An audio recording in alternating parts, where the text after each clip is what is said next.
I sat down with ESPN today, and I don't care if they hear it in Boulder. I told them I took my hat off and I took my glasses off, and I said, when I talk to grown-ups, I take my hat and my glasses off. That's what my mother taught me. All right, week 3 of the 2023 college football season. Let's just be real here. It's not a great slate of games. There's just not. There's really not a marquee matchup, like a must-watch game, any one game that everybody's talking about, like we've had each of the last few weeks, whether you're talking about like LSU, Florida State from week 1, or Bama, Texas last week, Texas A&M, Miami. There's not even anything on a Texas A&M, Miami level. You've got Georgia versus South Carolina. It's not even a ranked versus ranked game. Tennessee and Florida, same thing. Florida's got a loss, so does South Carolina for that matter, but it's not even ranked versus ranked. But anyway, we're going to go through the day's slate of games, and I'll give you my thoughts on a few of these here. Okay, this is a list of games in, it looks like chronological order here with the with the spread, the total, the money line. We'll go through a few of these, and I'll just kind of give you my thoughts. Penn State on the road at Illinois. I'm disappointed in this one. This was a game in the offseason I thought might be pretty good. In fact, I thought this was a game Penn State could lose in the offseason. Even though I'm really, really high on Penn State, I've had them in my top 5 going all the way back to February when I made my first preseason poll after signing day, and I'm still really high on Penn State. But Illinois dropped the game last week, really, to Kansas, and it really wasn't even that close. I was disappointed in Illinois. I still think this will be Penn State's toughest test to date. Obviously, a conference road game on the road at Illinois. Brett Bielema there, a lot of experience, longtime head coach, not necessarily at Illinois, but been around a long time. Illinois' defense just doesn't seem to be what I thought it might be. It was really good last year. I thought they may be okay again this year, and who knows, maybe they still will be. Maybe Kansas is just really good. I don't know, but this game not as interesting now as it looked to me a couple of weeks ago. Penn State on the road at Illinois. Penn State's favored by 14.5. Is this Drew Allar's first road start? I think Penn State will win the game, and I'm still in on Penn State. I'm going to lay the 14.5 points. I think Penn State wins easy. Noon, Florida State on the road at Boston College. Florida State a huge favorite in this one, a 26-point favorite. Florida State had no letdown at all the week following their big win over LSU in that week 1 neutral site game in Orlando, where Florida State rolled to a pretty easy victory over LSU, really pulling away in the second half. They played a lower classification school last week, Southern Miss, and they just continued to look good and dominate. Boston College is one of the worst teams in the Power 5. They're absolutely horrendous. Florida State's got to travel a long way to play this one. Florida State's going to win this game. It's not going to be close. Can it win 26 points, though? It's a lot of points for a conference matchup. I'm going to take Boston College in the points, but I think Florida State wins easily. LSU on the road at Mississippi State. This is a game that a lot of people are talking about as a potential upset alert for this week. I don't see it. I'm not abandoning ship on LSU just yet. Obviously, they didn't perform up to par in that game against Florida State. And like I mentioned a few minutes ago, it really wasn't even competitive in the second half. But I think LSU potentially could still be a really good team this year. All the things that I liked about LSU heading into the season still exist. I do think Jaden Daniels has got to get better in the pocket. He's got to get better at reading defenses, progressing through his reads, and sort of take that next step in becoming more of an elite downfield passer. He's a great athlete. He can run around a lot, and he's got to be smarter when he runs around too. Guy almost got killed in that Florida State game trying to Peter Cottontail hippity-hoppity through the middle of the line of scrimmage and got absolutely pancaked by a Florida State linebacker. Mississippi State did not look good last week in a win against, was it Arizona State? It was one of the Arizona schools. Mississippi State did win the game, but defensively, they forced 5 turnovers, which that's great. But is that repeatable? Probably not. I know it's a road game, the cowbell deal at Mississippi State. And like I said, this is a very popular upset pick this week. I don't see it. I think LSU goes into Starkville and gets the win by more than the 9.5 points. Give me LSU, lay the 9.5. Kansas State at Missouri. This is another one where I've seen people, Kansas State better watch out. I don't know what they're seeing that I'm not seeing. I've been very impressed with Kansas State early in the season. they look to me right now like they could compete for another Big 12 championship this season. Now, obviously, Texas is looking pretty good with that win over Alabama. We'll see how Oklahoma comes along over the course of the season, but those look like the three best teams right now early out of the Big 12, Texas, Oklahoma, and Kansas State. Missouri, not a very good team, and again, hasn't looked great early in the season. Missouri is not a tough place to play. I think Kansas State can go in and win this game on the road. And let's be real, the SEC has not performed well in these non-con Power 5 matchups early in the season. I think that continues, at least in the case of this game. I think Kansas State gets the win, and I'm going to lay the 4 points. I think they can win by more than that. Louisville on the road at Indiana. This one's at 12-2. Louisville's another team I don't really know what to make of them. There was a lot of, I don't know if hype is the right word, but there was a lot of talk about Louisville in the offseason. Of course, they brought in a new coaching staff, Jeff Brom down from Purdue, and they opened up with Georgia Tech week 1. Another team with a brand new coaching staff who's been honestly terrible for 2 or 3 years in a row, and Georgia Tech just absolutely whooped them in the first half, particularly in the second quarter. Georgia Tech just exploded on them in the second quarter. But then the second half was played, and Georgia Tech reverted back to Georgia Tech stuff, looking like they didn't know what the hell they were doing, and Louisville comes back and wins that game. Indiana, on the other hand, is a team I've not been very high on, weren't very good last year, didn't expect them to be very good this year, and honestly, I'm still not thinking they're going to be very good this year. But you go back and you look at that week 1 game they played against Ohio State, and defensively they played Ohio State well. I mean, you hold Ohio State to 23 points, you're doing pretty good. No touchdown passes for Ohio State in that game either. I don't know. I think that was more of a situation where Ohio State was still just trying to figure things out. Offensively, they played multiple QBs. We all know that. I do think Louisville's a better team than Indiana. I think Louisville can go in there and get the win. But I'm going to take Indiana and the points. I think Indiana can keep this thing close. Alabama on the road at South Florida. Alabama, of course, looking to rebound after that humiliating loss at home to Texas this past week. And, of course, you know, the drumbeat is marching on. You don't want to play a pissed-off Alabama team. Alabama lost. Better get out of their way now. I don't necessarily buy into that. I made a video about that yesterday or the day before. I'm getting a little sick of hearing about how hard it is to beat Alabama once they lose games. It's like, the more games Bama loses, the better they get in some people's mind. I don't know. It's just sort of a weird phenomenon that goes on there. That being said, I do think Alabama's going to go down to Tampa and absolutely roll South Florida. They're just not a very good team. Weird road game for Bama. They don't play a lot of these. This is a road game here for Alabama against a group of 5 opponent in South Florida.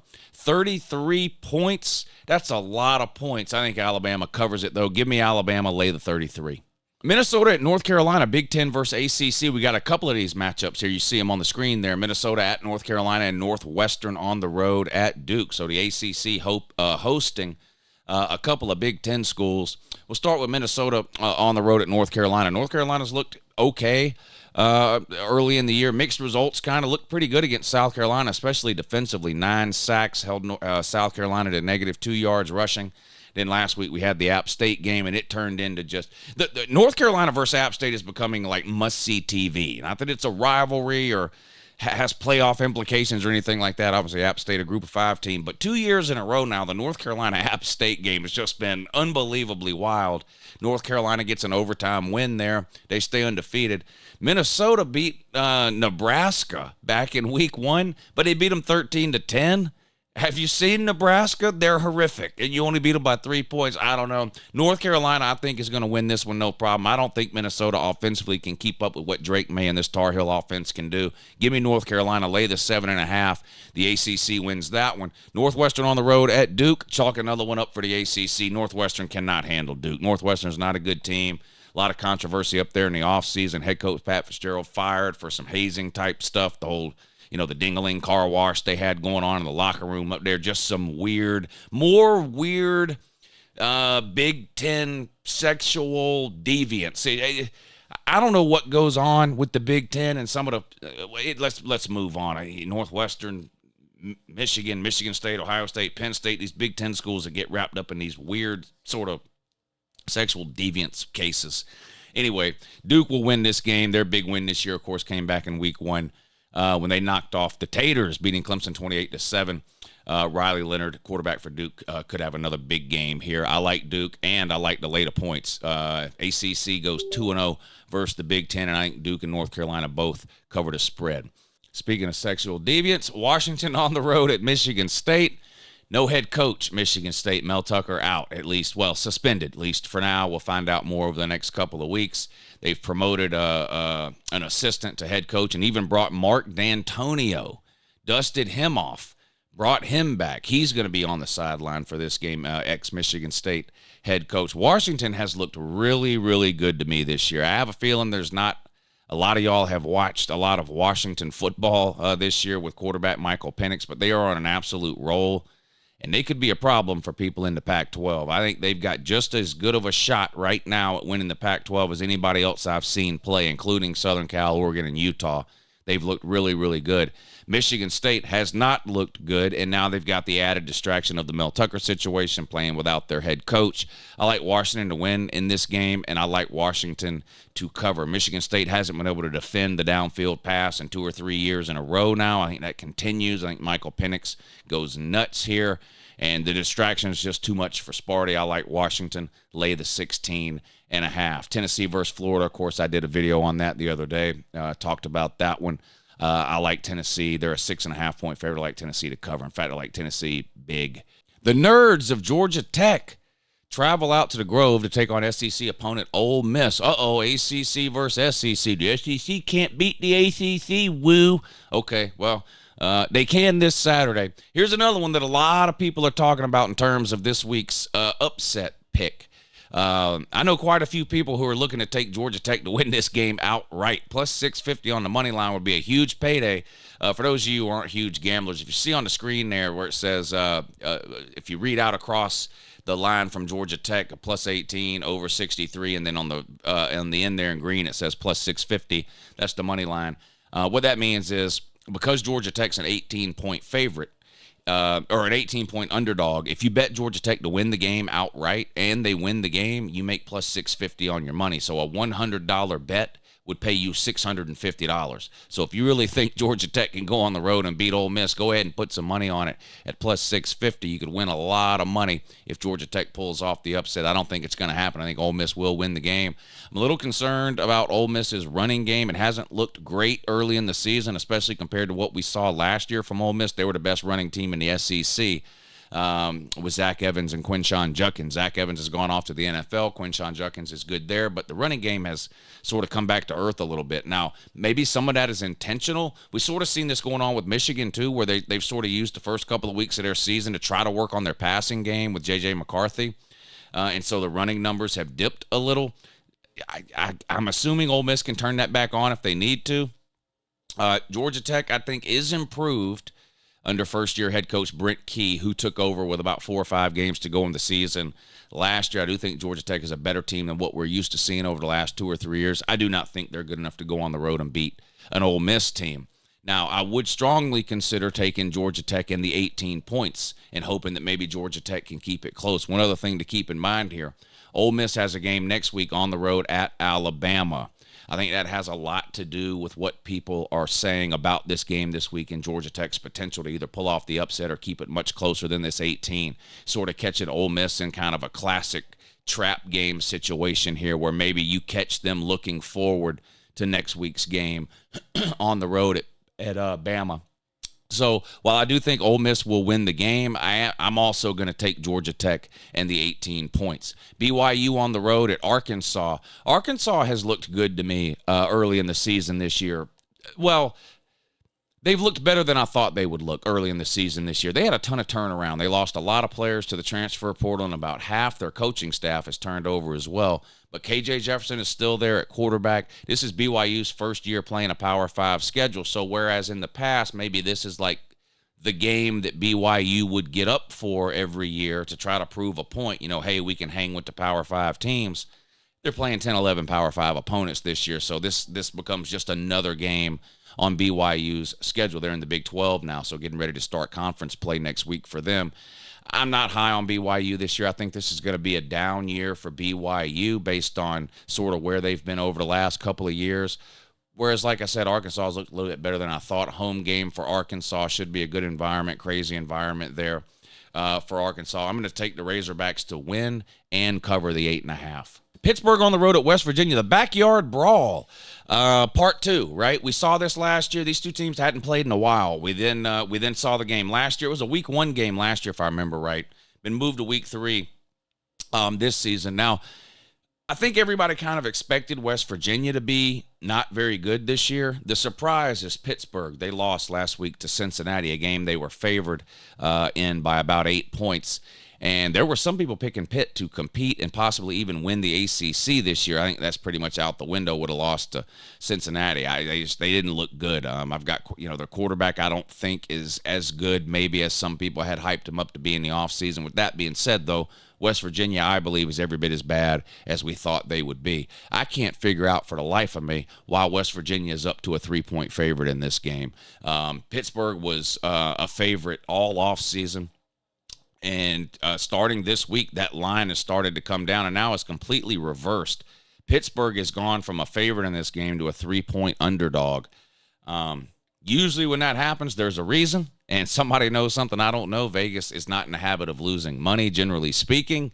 That being said, though, I just can't pick West Virginia to win. I think West Virginia might legitimately be a 2 or possibly 3-win team this season. And we have to consider the possibility that Cincinnati's just better than people thought they were. I'm going to take Pitt and the 3 points, but I don't know what's going on. I wouldn't actually bet on this game, but I don't know what's going on here. But for pick purposes, I'm going to take Pitt and the points. Colorado State on the road at Colorado. This is crazy. Colorado's a 24-point home favorite in this one. I guess this is a rivalry game, but it's weird to me that a rivalry game would be a Power 5 opponent versus a Group of 5 opponent, but that's what we have here with the in-state situation. So Deion Sanders brings the traveling circus back to Boulder for the second week in a row here to host in-state rival Colorado State, and floating all around all over the internet, the media today. I'm sure a lot of you have seen this, but the head coach of Colorado State, I don't know if he was asked directly about Deion Sanders or if he just volunteered this information in some type of a press conference or fan Q&A that he had going on, but he said he said that his mama raised him to take off his hat and sunglasses when he talks to people. Clearly referring to Uncle Lou. Well, look here, Colorado State head coach. I don't know who you think you are talking about people with hat and sunglasses on and how they should take them off when they're indoors or when they're talking to people. But you know what you should be doing as the head coach of the Colorado State Rams? You should be winning football games. Unfortunately, you're not. You don't have the ability. You're not any good. In fact, you're so terrible, you can't even beat Colorado. This is sad. Give me Colorado to win.